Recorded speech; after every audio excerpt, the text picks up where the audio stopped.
For me, it was a cool story because I'm biased. I used to work for the Department of Transportation, also in New York City. And then I guess my parents came from like the Caribbean, so like they came here and they were like, "Yo, just get a steady job, get a 401k, get a pension," and that's it, like that's the pinnacle. And then I like eventually I was like 25, 26, I think, and I got it, and then I'm here, and I'm like, "Oh, this is it," and I was like, and then you do 30 years of this.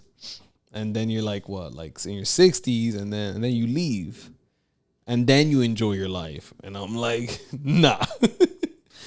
Yeah, not saying anybody who's doing that. That's great. Yeah, just not for Ronny. Yeah, it's just not for me. Like, by all means, for all my friends do it, and some of them love what they do, and they need that. But that's just not for me. I wasn't not that guy.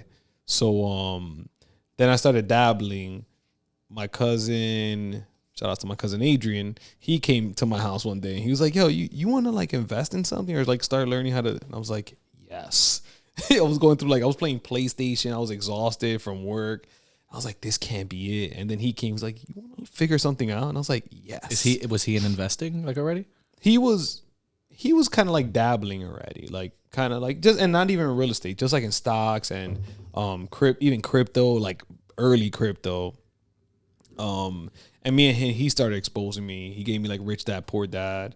And then they told me about Bigger Pockets, and that changed the game for me. Like once I had then I started like investing in like stocks and like crypto, and then I made a little bit of money, chump change. But I was like, oh, like this wasn't because I'm good, it's because I'm lucky. So then I started figuring out like maybe there should be something more secure for me that like still gives me what I want.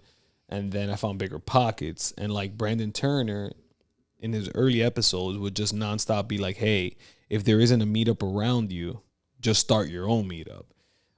So at the time, me and Amaris wanted to house hack because that's the easiest way. If you guys don't know what house hacking is, that's the easiest way to get in. So we were looking to house hack in Staten Island. So I started a meetup in Staten Island, and like two people showed up. Right? It was you and John. Yeah. So that's how I met Ryan. That's hysterical. Crazy, right? Two people showed up. John was cool people. At the bar, right? At the bar, yeah. And that whatever that street was. But yeah. Highland Boulevard. On Highland Boulevard, yeah. Yeah. That's awesome.